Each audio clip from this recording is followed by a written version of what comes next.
Welcome back to the Table Rush Talk Show. I'm your host, Misha Zvegenshoff, and today I'm thrilled to share a fascinating conversation with Dr. Matthew Dunn. He's a visionary in visual storytelling and digital communication. We'll dive deep into his groundbreaking work with Social Signal and how his AI-driven approach is transforming email marketing by segmenting customers based on their digital behavior. It is really cool. Ready to learn how you can understand your customers like never before? Let's get started with Matthew. Matthew, welcome to the show. Geez, after that intro, I think we should stop and call it a wrap, Misha. Thank you. Yes. Delighted to be here. Yeah, amazing to have you. I'm super excited. We've had a couple of conversations, and you're super smart and up to some really cool things, and have amazing life experience to bring to the table. And I think that's the funnest when we can blend, our marketing and business and entrepreneurial savvy with that life experience. It makes it so rich, right? Yeah, it's going to be there anyway, even if you think it's not, right? You bring your bio with you. That's right. So you've got three cool companies. We've got Campaign Genius, which is some super cool email tech. You've got Social Signal, which we're going to dive into. And then we've got your third company. Say it visually. You hit it at the beginning. Say it visually. Thank you. Oh my gosh. You've got this portfolio of three companies all serving at a high level in one way or another. What I would ask you is this, and maybe we could guide the conversation this way. Perhaps we could dive into what Social Signal does to kind of pique everybody's interest and then work our way back. Or Yeah. would you prefer to? No. Let's see if I can do that succinctly. Social Signal is a platform to let you know your customers like you know your neighbors at the speed of AI, more or less instantly. It's built on a nationwide consumer segmentation model, 250 million households boiled down into 80 different segments by an in-depth AI analysis. And what we are able to help marketers do is take that long email list that's completely anonymous, right? It's a bunch of people with @ email addresses. You don't know anything about them, and come back and say, here's the makeup of your customer base, and here's about 1,000 different things about each of the segments that make up your customer base. Wow. It's kind of fun. Yeah, that's incredible. Is this proprietary to you, or is there a few other people in the market working on this right now, or have you?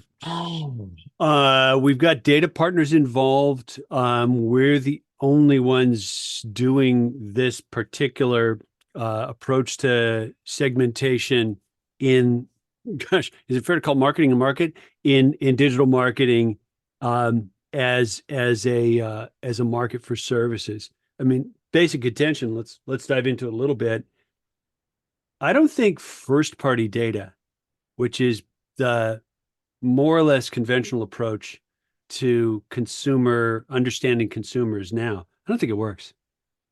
There's a Gartner paper from a year or 2 years ago. Gartner said 14% of companies get to a 365-degree view of their customers. 14%. That's not many. And what my experience working with a lot of particularly email marketers through Campaign Genius is everybody's trying, but nobody's actually getting there. The data's a mess. It's inconsistent.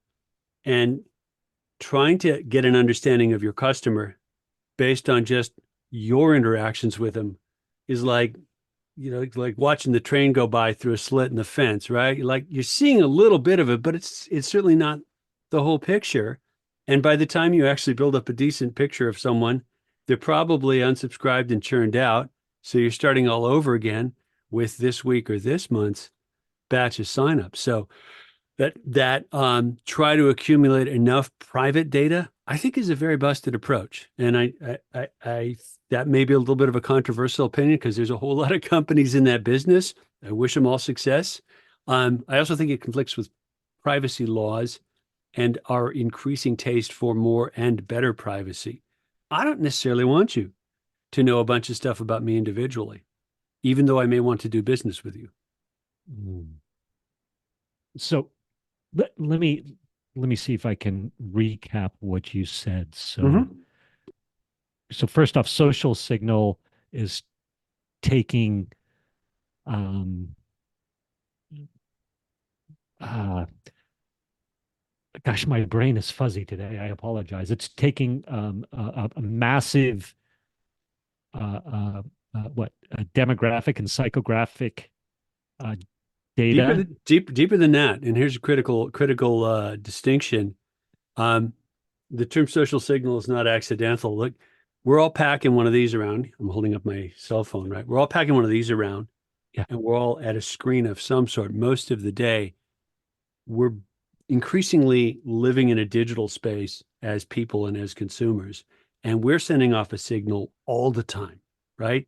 You like Mm. something, you hashtag something, you subscribe to something, that's a signal. You buy something, that's a signal. Older models for consumer segmentation were built on sort of the exhaust trail coming out the back end. Oh, he bought this and this and this, so he must be one of these. Or he bought this and this, and he's this age, and he's got this household income, we think, so he must be one of those. The funny thing is, if you start incorporating actual behavior, what someone says, does, likes, follows, brands they pay attention to, or if you think in terms of mobile, because your cell phone's getting pinged constantly, what stores do you actually physically go to? And the guy who looks identical in terms of demographics and spend may be very different from his neighbor in terms of actual interests and motivators and makeup. The critical distinction about social signal, and we care about this a lot, is we're not trying to say anything about Misha or Matthew individually. I don't know where you shop, but I know where the people who are more like you than they are like anybody else in the US tend to shop, tend to spend time, tend to go online or on the web or something like that. So it's a 360-degree view of digital behavior, social media posts, website visits, mobile and location data, psychographic, demographic, which you mentioned, but kind of all boiled down and what the AI random forest algorithm ended up sort of spitting out as a conclusion is here are 80 separate clusters that are similar to each other. So all we're really trying to do is to say that customer in your list based on an email address or a zip code fits in this segment. So treat them like they're one of that group, even though you don't necessarily know individually that they buy those exact things or say those exact things. They're just more like those people. They'd be good friends with those people. Does that clarify? It absolutely clarifies. Wow. So statistically speaking, 99.5% chance we're accurate assessment Yeah, with this yeah, modeling. yeah, something like that without having to say, because if you're a business that I've got a relationship with, maybe I buy things from you, right? You'd like to be able to meet my interests and preferences. But truthfully, do you have to know what my address is or what stores I actually go into? Like that's a level of detail that you're probably not going to act on in your marketing anyway. It'd be creepy if you said, "Hey, I see you went to see our trading post last week." I'd be like, "No, unsubscribe, run away screaming, leave me alone," right? But if you say, "Seem like a kind of person who likes the outdoors," it'd be like, "Okay, cool. Show me what you got that's outdoors oriented." Mm. Now we're reasonably enough in sync where it's more convenient and interesting and whatever for me to do business with you. I don't need your lingerie catalog, guaranteed. So give me the fishing, fishing and camping stuff instead. Mm. I love it. And so you said something. You said, "Hey, the general market or the industry or the common assumption right now is that there's this kind of data that works," but you said, "I'm going to take the counterpoint to that and say that it doesn't." Yeah, And right. And yeah, then was this data that you're talking about? I heard you say a couple things. One is cobbling together sort of this hyper accurate data. So I just saw you were at CVS. I just saw you were at the Apple store. I just saw you whatever to that knowing. And most people don't know what to do with that anyway. It sounds like I heard you say, or they don't have the capacity to execute Yes. on it. Yes. But that also it doesn't work Doesn't- anyway. Yeah, it doesn't Is work that anyway. how I heard? Is that Yeah. what I was Yeah. hearing you say there? Doesn't it work anyway? Think in terms, let's just make up an example here. Think in terms of a company that does some sort of retail business online, like a direct consumer company selling whatever, fill in the blanks, right? If you happen to find them and they've got something you're interested in knowing about or maybe even buying, you might say, oh, put me on your email list or text list so I can keep up to date with sales and specials and things like that. Statistically, you're going to fill in 3, 4, 5 fields maximum, right? So what do they know about you at minute zero? Maybe first name, maybe last name, probably email address, and that might be about it. It's a pretty thin basis for an informed relationship, right?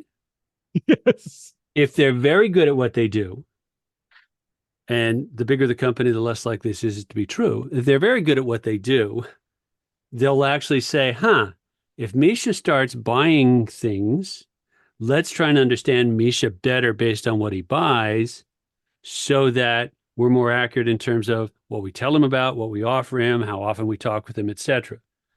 My earlier argument, I'll restate though, is that really an indicator of who you are, or is it an indicator of what you chose to do with them at that moment in time? Have you ever looked at something online and then had ads for that thing follow you around? It's maddening, Of right? course. Yes. And no one has invented the magic button where you said, I already bought it. Please shut up, right? I just got my new Shure mic. I am not shopping for mics anymore. Please stop telling me about microphones. So, but the first party, and that's a term from the email marketing space, first party data directly linked to the person, the customer record. It's a mighty, it's a mighty inaccurate and highly fragmented source to try to complete a persona picture of the individual on the other end. And from a technical perspective, and this actually matters, it's hard as heck. It's a mess, right? You bought this, he bought that. How are those two things alike or similar or different? Is the fact that you bought a mic an indicator of anything? Does it mean you're a musician, a podcast expert in your case? Does it mean you gave your son a mic, which is highly likely as well, right? You don't know. So our perhaps counter to the mainstream approach is let's try and understand consumers in the U.S. at large, group them in detailed but very big blocks. Some of the segments are multiple millions of people, but they act and behave and post and follow and tag and spend time on things that are more similar to each other than everybody else in the US. So we said, convenient enough. Let's call that group, BO3 and say, wow, you have a whole bunch of BO3 consumers. Here's a bunch we can tell you about BO3s without telling you anything about any individual person in that group. That is awesome. If anybody's listening, watching right now, going, this is awesome, go to socialsignal.ai. Again, socialsignal.ai, and you can see Matt's company and what we're talking about right now. So somebody has, as you're building out socialsignal.ai, Mhm. and your idea is, hey, my perfect customer, you have 3 million email addresses that you think you know about, but let me give you the real download or the real scoop on Yeah, these customers. yeah, Yeah. yeah. Yeah. And the funny thing is, the early generation customers for Social Signal that we've worked with almost uniformly don't actually know who's in there or are surprised by the details of who's in there. We had one of our first customers was convinced that their market was boomers. Oh, no, no, no. Our market is this age in these places and boomers. I said, oh, okie dokie. Good to know that's what you think. Tell you what, put this one line of HTML payload in your next email campaign. We'll gather data from that. It's one of the things that Social Signal does is gather data from any digital touch point just based on that email open by about 1 million people. We came back and said, guess what? Your main customers aren't boomers. They're actually younger than you thought. They're actually slightly more affluent than you thought. They're quite evenly distributed between urban and rural, and then a bunch of other details. Because, like I said, there's about 1,000 details, quantified details for each of those segments. That customer of ours turned around and increased their advertising rate card more or less overnight because all of a sudden they said, "Oh, that's who we're reaching." And boomers answer surveys. Younger, busier consumers don't answer surveys. Their skew to say we thought it was all boomers was based on old data, very, very, very partial sample that made them think it's these guys. No, it's not. My business partner at Social Signal says, I guarantee we're going to surprise you. No matter what else, I guarantee we're going to surprise you with the insights about your customers. That is awesome. One key takeaway, anybody listening, watching, if you're older and you want to act younger and perhaps be perceived as younger, stop answering surveys.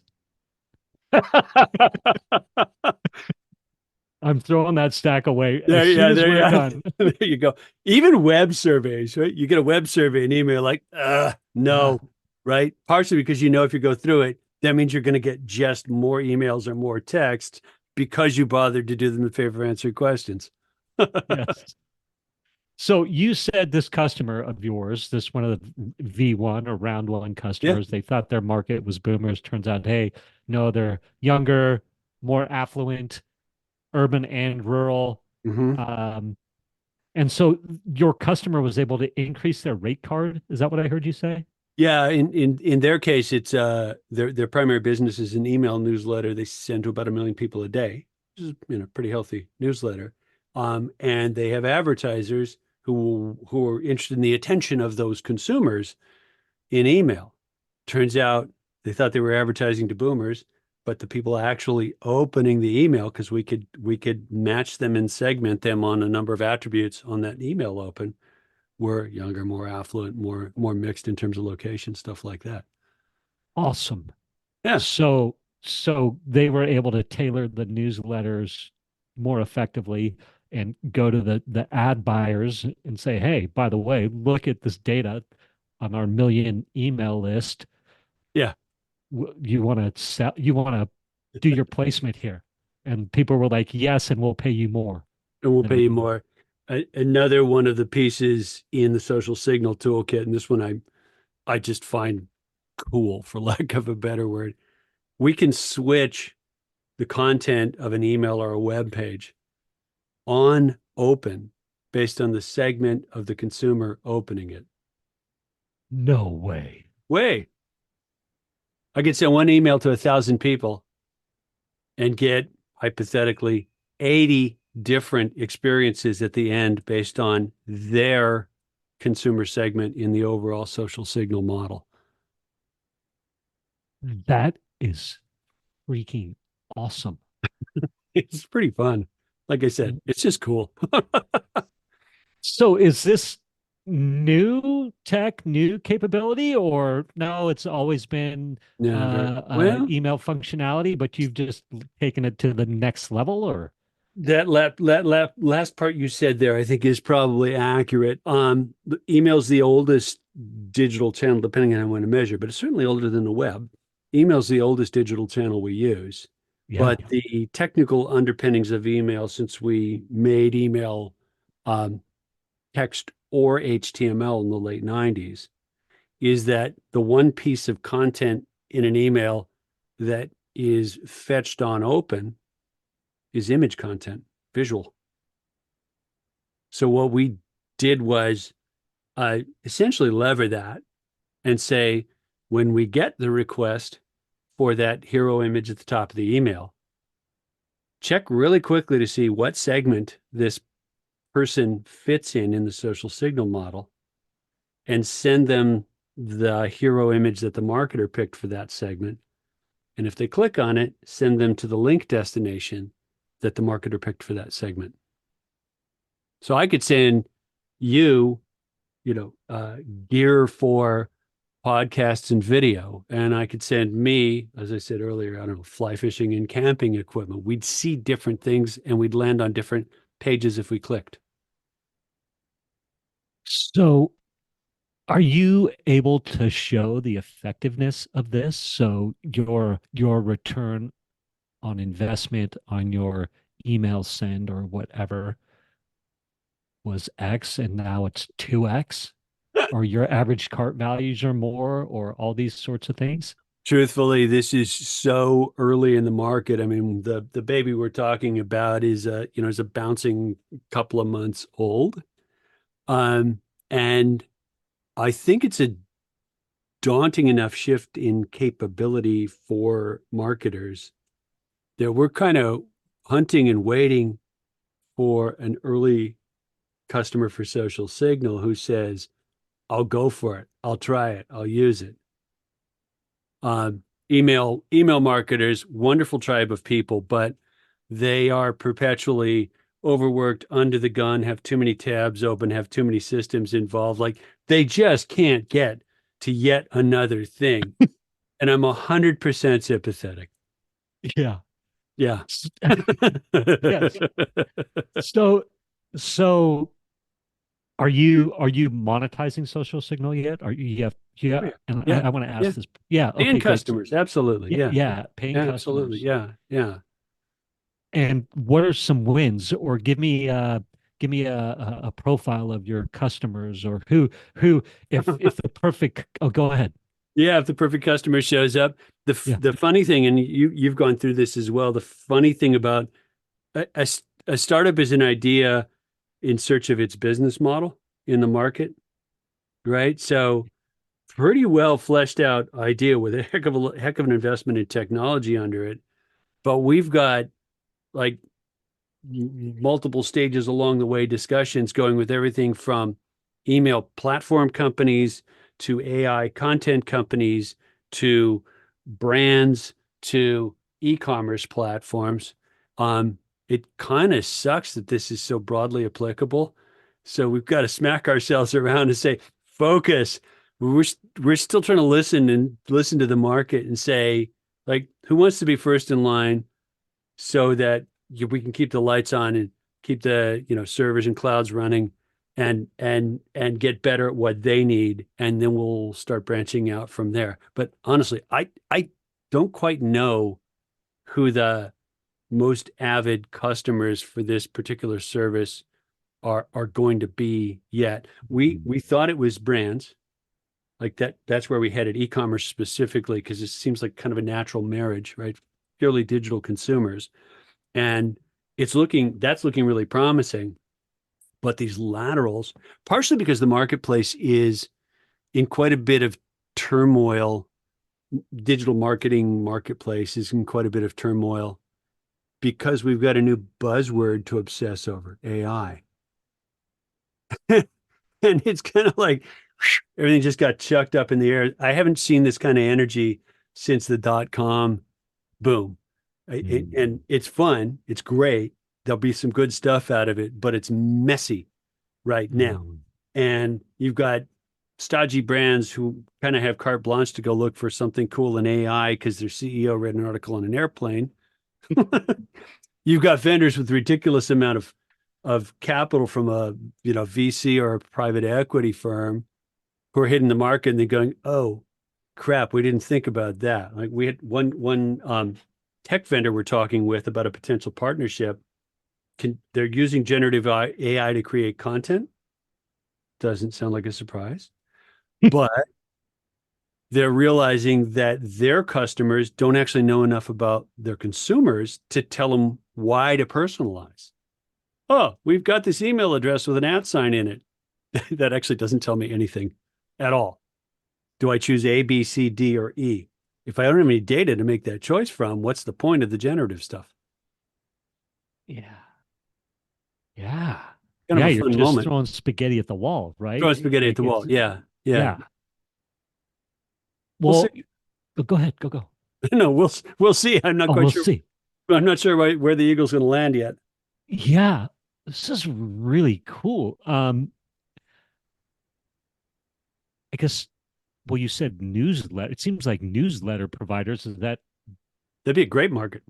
great Be a market, great right? market. Yeah, right. Yeah, Get newsletters, which is a surprisingly thriving business as we sit in 2020, whatever, four, right? It's a surprising yeah, Substack. Like there's a whole business model to enable people to be in the email newsletter business. And then there are private label email newsletters. Ben Thompson Stratechery is certainly my favorite, where you're like getting solid content all the time is something that people will pay attention to and even pay for. yeah. I've been to a ton of I love marketing conferences, call them what you will, getting sold from stage or whatever, but the the Yeah. the newsletters are all the rage right now. Yeah. Yeah, they really Um, are. Cody Sanchez and these people. Yeah. Cody's awesome. But yeah, uh, is there somebody and we can move on in a sec, but anybody intuitively that you're like, man, I'd really like to work with this market segment or this type of person or this type of company? Anything that like if I could, I would. Yeah. Yeah. Um, my Amazon account dates from 1996, I think, which I'm rather proud of. That's a long time ago. That is a long time. But I'm very pleased that there's a counterbalance in on the landscape called Shopify that gives small, medium, and even large businesses a way to do their thing online and digitally that is not an Amazon storefront. They may have that as well, but an Amazon storefront, that's 100% top to bottom under Amazon's control. Shopify is like, we'll help you do it. How you do it, what you do with it, it's between you and your customers in the long run. Yeah. So the the Shopify and their preferred ESP is a company called Klaviyo. That ecosystem we think would be a real win-win-win fit for Social Signal because small to medium-sized businesses trying to build up enough data to have customer personas or an understanding of their market, that's a big lift. Yeah. It's a really big lift. And we can segment a new customer the minute they land on the web page. Like the minute they land on the web page, you say, this guy fits in CO3. And here's a bunch of stuff about CO3 that we know. So let's offer him this or talk to him this way or not bug him as much because we see these things in the data about CO3. Like we can do that from minute zero, as we say, and helping small to medium sized businesses get that level of smart and own that relationship seems like a really fun place to play. Mm, mm, I like it. You've had the one customer you spoke to, one of your beta customers, who's paying perhaps your newsletter, Yep. and they were able to increase their rate card. Any other success stories out there with? Yeah, yeah, an interesting one. We're working with a cosmetics company. This was a fun surprise. Cosmetics company. Um, and we asked them for the top 10% of their customer data, and we're rigid and ruthless about encrypting email addresses. We don't handle raw email addresses, but we said, give us the top 10% of your customers because they have a CDP, customer data platform. They have a CDP, and we said, can you isolate the top 10% of your customers and deliver hashed, encrypted email address and lifetime value number for each of them? And it took them some lifting, but they did. And we took that and pumped it through the AI manage, which surprisingly is fast. It's like a couple of days processing. and came back and said, here's who your customers actually are. And picture an XY chart, okay? Left to right, the farther right you are, the more this particular segment likes that brand. CO3 and BO4, you term is over index compared to the population. There's a whole lot more of them than you'd get walking down the street. Up and down, we graphed lifetime value. So we were able to say, here's the groups of people out there who like you more or less and spend more or less. So maybe you ought to focus your efforts on the top right. They like you a lot and they spend a lot. But here's the fun part of that study. A surprising number of the segments we noticed in looking at the underlying data have a unusually high skew of Hispanic Americans in the segment. It's one, but certainly not the only attribute captured in the segment clusters. And when we went back and briefed them on the finding, we said, for what it's worth, we observed this. You've got a lot of consumers in your top 10% who fit in segments that have a disproportionate population of Hispanic Americans. They've got all sorts of folks, but lots and lots of folks who identify or behave online as Hispanic.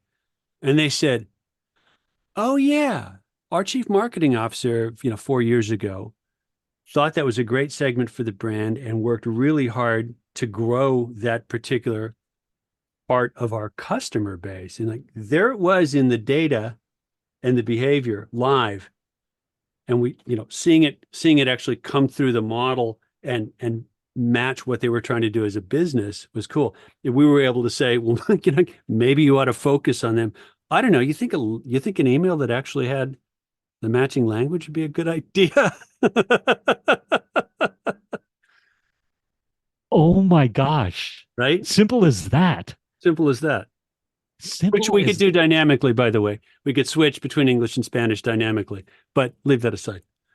Oh my gosh. That is incredible. So what else were they able to take action on? I guess because that's the key question, right? Is you're giving companies this incredible insights and data, and that's actionable. Send an email in Hispanic or written in your Yeah. customer's preferred language. You're probably going to Customer, have better results. you're probably going to have better results. As I said earlier, I love the tribe called email marketers, but they're overworked, hard pressed, and they seem to revel in their burden. And telling them it's possible and getting it to actually happen, it takes time. How's that for nicely said?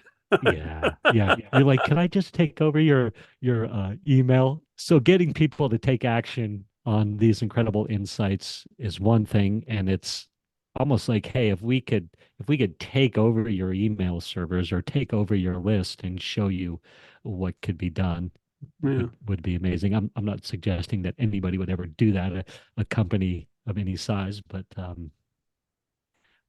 I thought of this question that wasn't on my list, but I'm thinking, how are you finding your customers these days? How are you finding your beta testers for social signal.ai?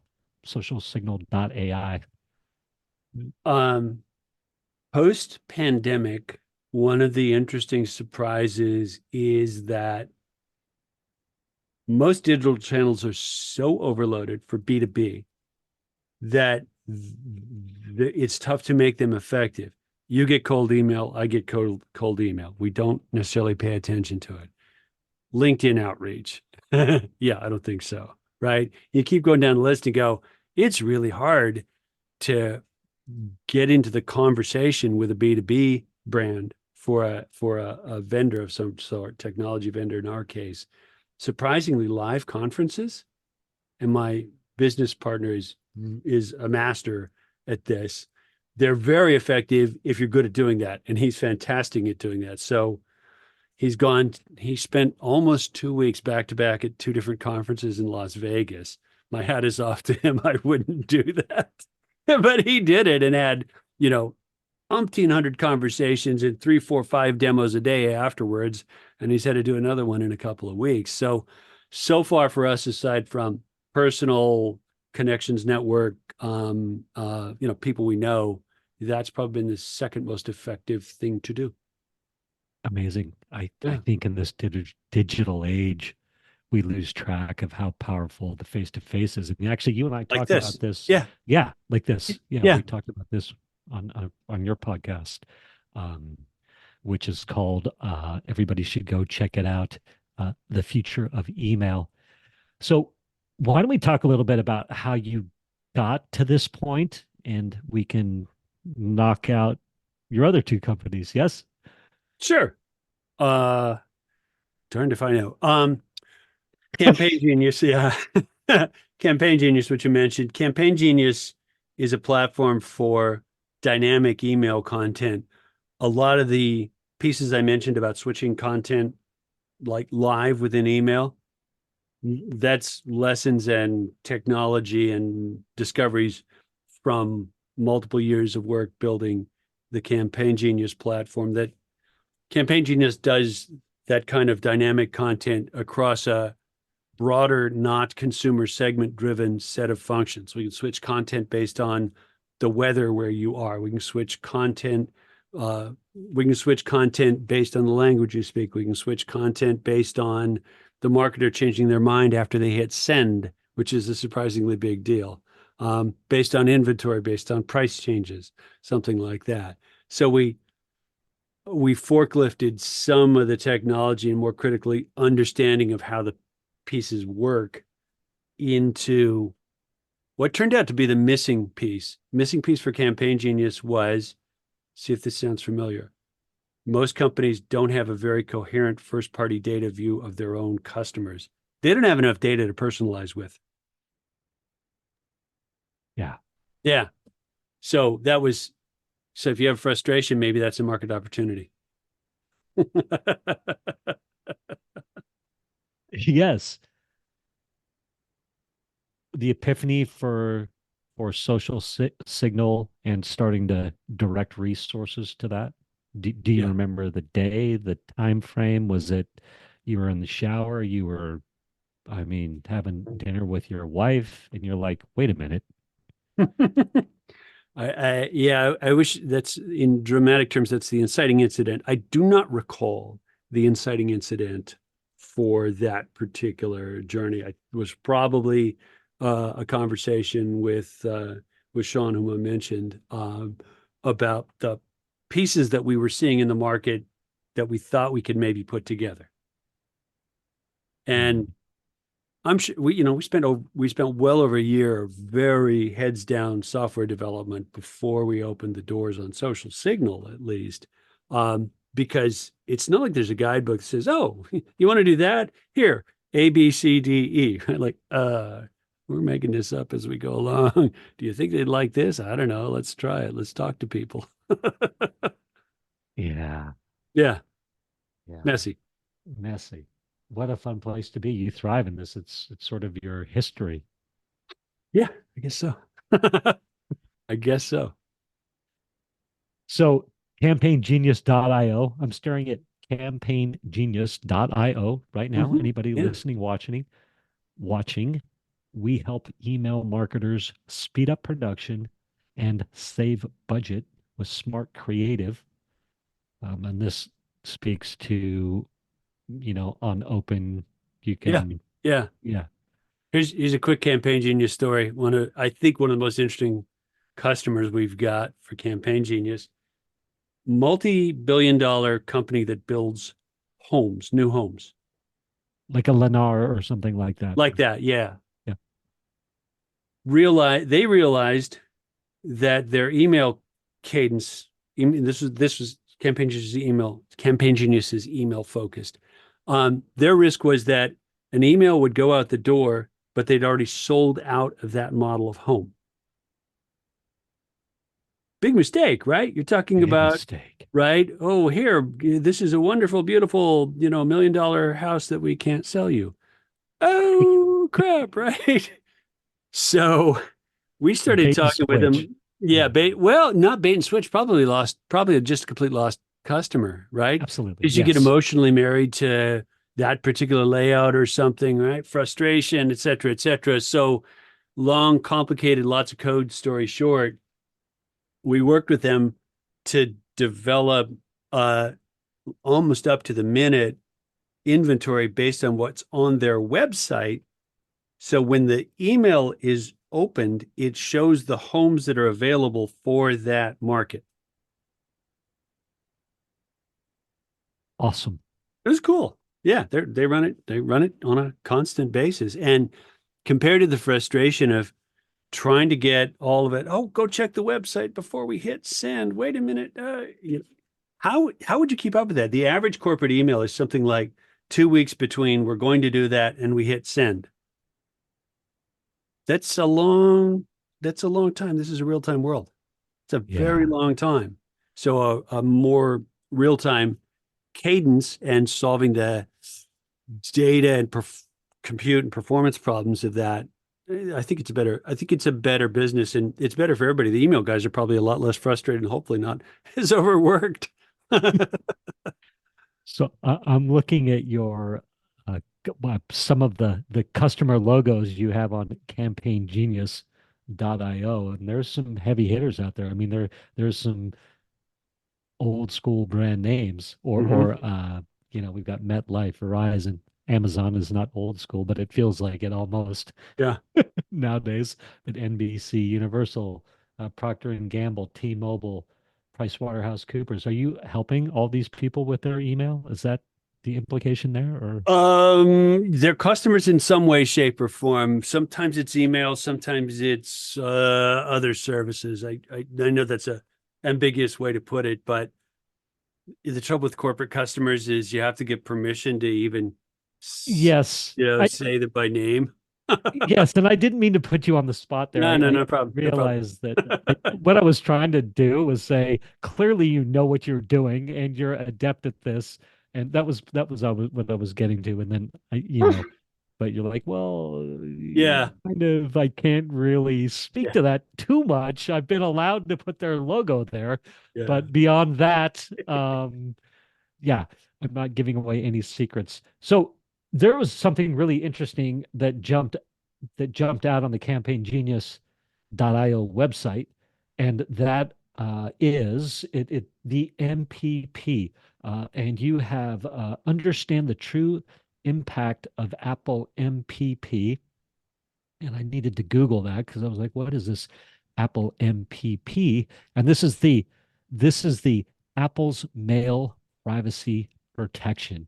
yeah, So this is kind of some new stuff is happening in the market, or maybe MPP isn't so new, but I know that Gmail and Yahoo are doing some crazy stuff. Well, for email marketers, they're really upsetting the apple cart right now. yeah, So, yeah. And Apple mail privacy protection MPP. Apple announced 2.5, almost 3 years ago, June developer conference, whatever, 2020 or 21, and brought to market with iOS 16 or 15 September of that year. In a nutshell, Apple said a marketer knowing whether you opened an email is more of an infringement on your privacy than we Apple like.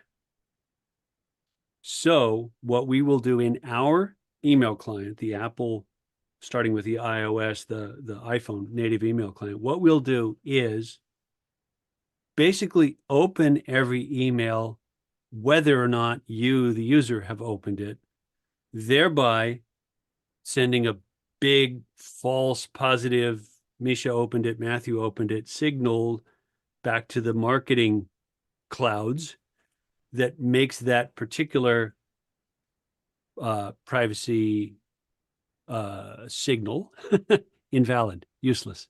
mm, Made a huge mess for email marketers.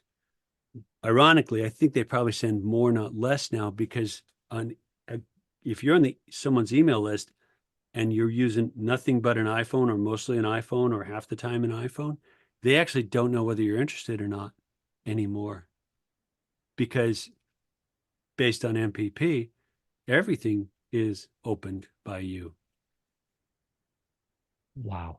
Yeah. So I have two questions around this, or a comment and a question. And so first I want to address what I saw in there is that you have some proprietary tech or something going on where you're able to use a pixel or that you can actually measure the opens on Apple clients. So you've Yes. kind of Yes. figured out a way to, It's a statistics game, in a sense, but what we did, because all emails being opened threw a real monkey wrench in Campaign Genius dynamic content, because it meant that one, we got the server load of every email being opened, not just the people who are interested, but Apple has 60 something percent market share of email clients, which is a very big number. big number. Yeah. And it's deceptive. Gmail has the largest market share of inboxes, but email clients, especially in the US, predominantly the regular email client, the built-in email client, probably in addition to their desktop, but it doesn't matter. That means that that email client is going, I'll open this, I'll open this, I'll open this, I'll open this. So we Mm, got this increased server load, and we said, wait a minute, if you can distinguish between those quasi false opens and the real opens and isolate the statistics of real opens and map it back, you can actually say, here's your open rate inside the black box. It's no different than doing a political poll. mm. Oh, I like it. So you're extrapolating Yes. some information. Yes. Okay. So you've figured out an algorithm that works for you Yeah. Yeah. or helps you gives you a statistical advantage. Yeah. Yeah. Or gives the marketer at least some insight. This campaign was more successful than that one, kind of insight. Okay. I love it. And so do your customers like that tool? Are people like, oh, this is amazing? Or Um, I think it's too complicated. And I think the world of folks in email marketing have more or less thrown up their hands and said, we're just going to live with the fact that open rates suck even more than they did before. okay. So real quick, I use Active Campaign for my Yeah. tiny my tiny little List. email list. Yeah, for my Yeah. email list, newsletter list, whatever. And so I look at opens and I see 40 on my last campaign. CJ Gilbert, great interview. But anyway, 42.59% open rate. And so I think that's great. And then I look down and I see Apple privacy opens of 21.67. So does Yeah. that mean my actual open rate is somewhere between what, I guess 42 minus 21, so between 21 and 42%? You, Is that well, one, you don't really know, but just take that example. If that's a good, like, if you got 21% open and leave MPP out of the mix, like, congrats, good, nice open rate. People like your stuff. Um, okay? it's roughly speaking, the 21 divided by whatever's remainder, not MPP, means that there's going to be a healthy number of opens by Apple users. You just don't know who. Mm, that's the crux of the matter, is that you don't know who's opening it. So I could know that, great, my open rate might be 35% overall, but the problem is that 15%, that delta there, that 15%, I don't know who's opening it. Yeah, And you don't. Yeah, you that's the don't know. frustrating piece. Which is what Apple wanted to accomplish Yeah. and did, but with a fair amount of collateral damage. Okay. All right. Well, thank you for explaining that. Um, I I I I want to know, I love that your partner is out there hitting the conference circuit Yeah. and drumming up business and really obviously having real conversations with people. Real might not be the right word, but Mhm. useful conversations with potential customers and really learning the lingo of what your potential customers need. What Yeah. are their pain points? Yeah. And Yeah. Yeah. he likes those conversations and is willing to get messy out there. Yeah. Yeah. Yeah. And to have the same opening. This is where I'm grateful for the partnership.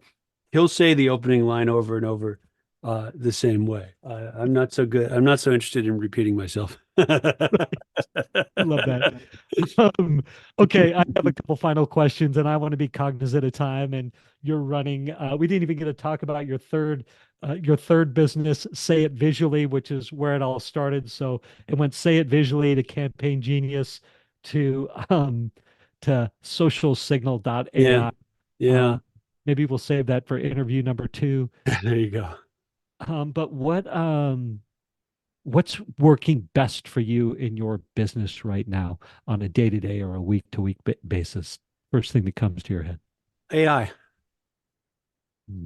shockingly. And that's not a comment about social signal, although obviously from the top level domain.ai, it matters. No, I spend quite a bit of time as an architect and developer, and my ability to learn new things is probably 2x because I've got GitHub Copilot running inside the development environment and ChatGPT, Claude, and Google Gemini running in three other windows.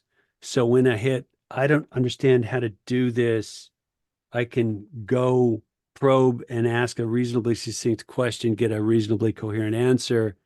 And it's not about copying and pasting the code. You don't want to do that. It's a bad idea for a bunch of reasons. But you go, oh, that's how I could do that, or that's how this works, or I see why you do that, but no, but you gave me an idea about how to do it a different way. And I really feel like it's probably 2x the speed of getting stuff done technically, which is a big thing. Wow. So you can get your processes to market quicker. You can get your ideas to market quicker. Response to customer needs, changes required, innovations introduced, etc. Yeah, and there's fear. I've done a lot of talks in various venues about AI because I saw saw some of it coming early enough, I guess. Um, I understand the impulse to put up pictures of the Terminator and be a little afraid. Um, I think I don't think it's a well-founded worry, but I understand where it comes from culturally.